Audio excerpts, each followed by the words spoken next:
예, 안녕하십니까.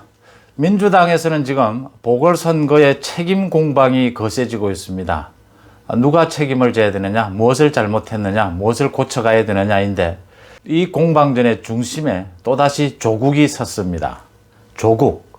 문재인 정권과 조국은 도대체 어떤 관계길래 문제가 있을 때마다 그 논쟁의 중심에는 조국이 있습니다.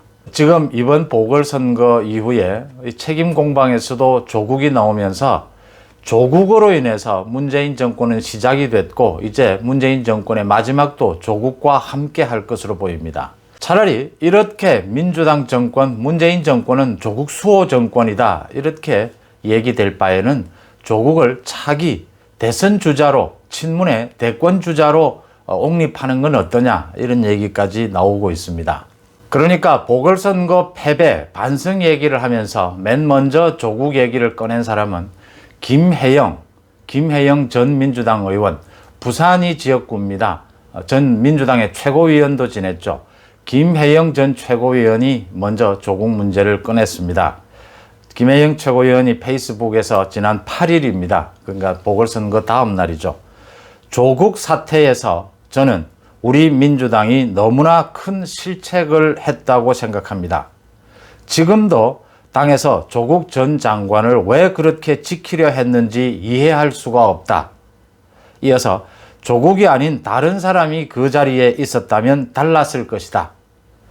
그와 같은 국민적인 저항 속에서도 조국 전 장관을 밀어붙인다는 것은 있을 수 없는 것이다. 민주당의 이번 보궐선거 패배를 저 멀리 1년 6개월 전 조국 사태에서 짚고 있는 겁니다. 조국 사태로부터 이 민주당의 위기가 시작이 됐다. 그러자 지금 민주당을 장악하고 있는, 진성당원을 주로 장악하고 있는 친문 지지층들, 친문 의원들의 비난이 또 쏟아졌습니다. 김혜영 전 최고위원과는 제가 지난해에 유튜브에서도 인터뷰를 한 적이 있고 당시에 제가 기억을 합니다. 조국 사태가 터졌을 때 김혜영 전 최고위원은 최고위원 회의에서 당시에 이해찬 대표가 입단속을 하고 있는 와중에 이해찬 대표 바로 앞에서 정면에서 이 이야기를 했습니다. 민주당이 조국을 옹호하는 것은 많은 청년들이 조국 사태로부터 겪고 있는 그 엄청난 박탈감을 외면하는 것이다. 조국과 손절해야 한다. 당시 그런 주장을 최고위원회에서 당당히 했습니다. 물론 그 당시에도 수천 통의 비난, 욕설을 들어야 했습니다. 김혜영 전 최고위원, 전 의원은 당당하게 민주당 내에서도 자기가 할 말을 한 소신파 의원으로 꼽히죠.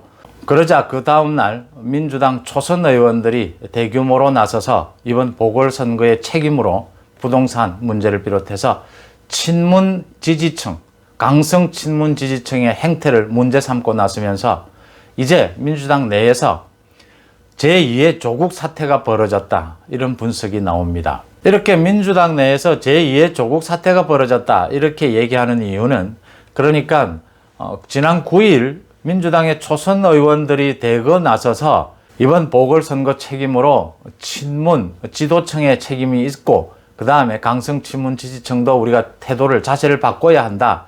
이렇게 얘기할 때까지는 별 많은 문제가 없었습니다. 그런데 그 다음날 민주당 초선 의원들 가운데 5명이죠. 지금 오영환 의원을 비롯한 이 5명이 조국 전 장관을 직접 거론은 하면서 그때부터 이제 본격적으로 친문 의원들, 그 다음에 강성 지지층들의 비난이 폭발을 하기 시작했습니다. 제1차 조국 사태가 조국 전 법무부 장관이 물러나던 그 2019년 말에 서초동에서 조국 수호 대국민 집회라고 해서 그 민주당 친문 대깨문들이 일으켰던 그 집회, 그게 제1차 조국 사태라면 이번 제2차 조국 사태는 민주당 내에서 벌어졌다. 이런 얘기가 나오게 되는 겁니다. 조국이라는 이름만 나오면 민주당 내부 친문은 몸살을 앓고 있다. 이런 부분입니다. 그러니까 이 5명의 민주당 초선 의원들이 조국을 직접 거론하면서 이렇게 얘기했습니다.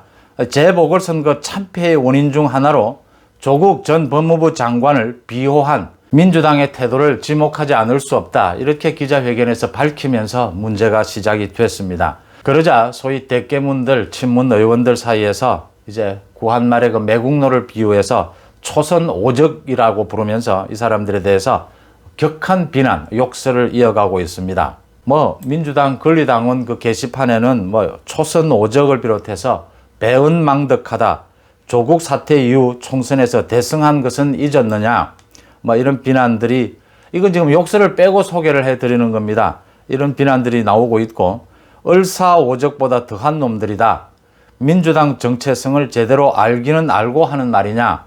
이런 얘기가 나오고, 친문 의원들 사이에서도 검찰 개혁을 입법화하지도 않았는데 그걸 재보선 패배와 연결시키는 것은 앞뒤가 맞지 않는 말이다. 이런 지적이 있었습니다. 그러니까 민주당에서 얘기하는 이 검찰 개혁 이꼬르 조국입니다.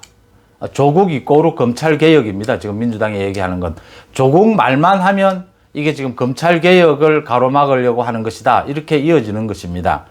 그 다음에 정청래 의원도 조국 검찰 개혁이 문제였다면 총선 때는 어떻게 승리할 수 있었을까?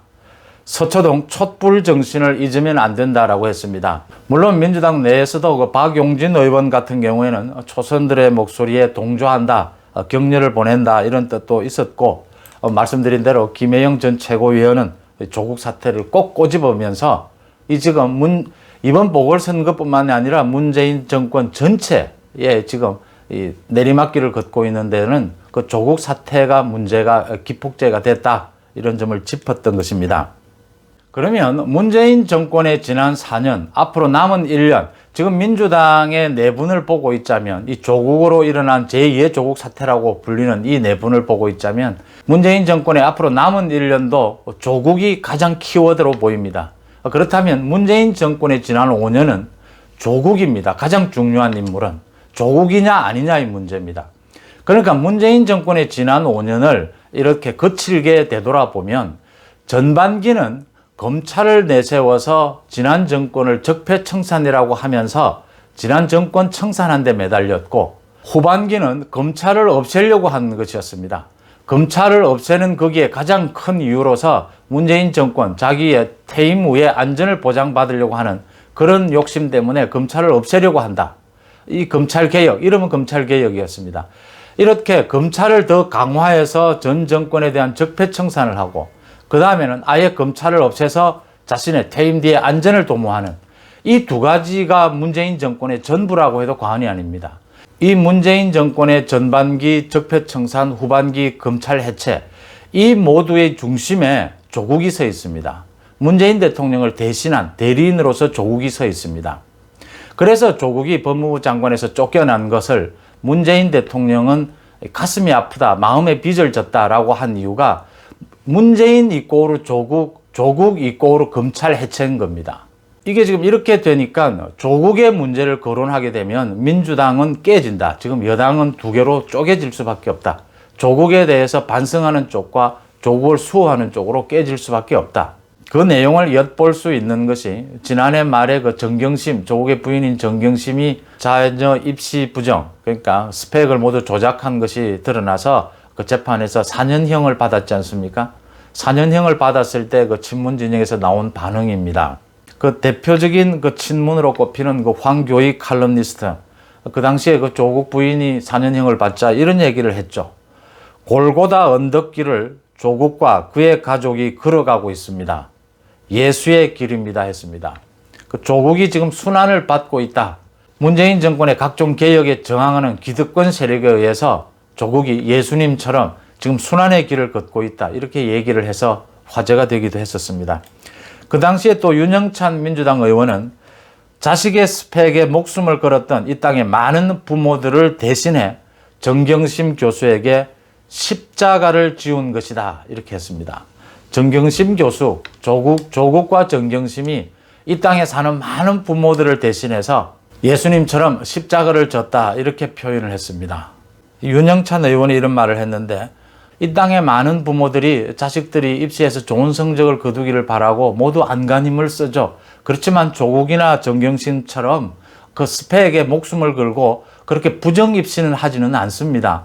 윤영찬은 자신도 지금 스펙에 목숨을 걸고 부정 입시를 자신도 자식들을 위해서 했는지는 모르겠는데, 이런 말을 하는 거 보니까 이 땅의 많은 부모들이 모두 이렇게 조국과 정경심처럼 입시 부정하지 않습니다. 착각하지 말기를 바라는데, 문제는 모두 예수님이 등장할 정도로 조국과 정경심, 조국에 대해서 지금 친문들은 이렇게 쳐다보고 있다.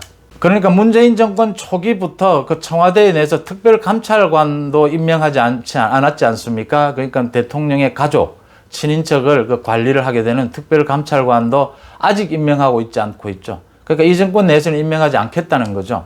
특별감찰관을 임명하지 않으면 대통령 가족과 친인척에 대한 뭐 각종 비리나 이런 부분들을 들여다보는 것은 이제 민정수석실에서 하게 된다.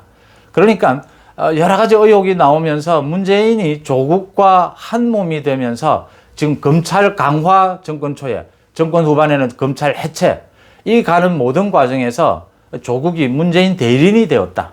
그래서 이게 한 몸이 되었다. 정치적으로 생사를 같이 하는 것이 되어버렸다. 그 친문 대깨문들은 조국에 대한 공격은 바로 문재인의 목에 칼을 들이대는 것이다. 그 부분이 만약 조국에 대한 비판이 바로 정면으로 나온다면 이건 당을 같이 할 수 없다. 이런 정도가 되어버린 것입니다. 상황이 이렇게 되니까 이제 민주당 내에서 뭐 다소 합리적인 의원들을 중심으로 조국 이름만 나오면 이렇게 거의 제정신을 잃는 정도의 이런 비난이 나오는 상황이다.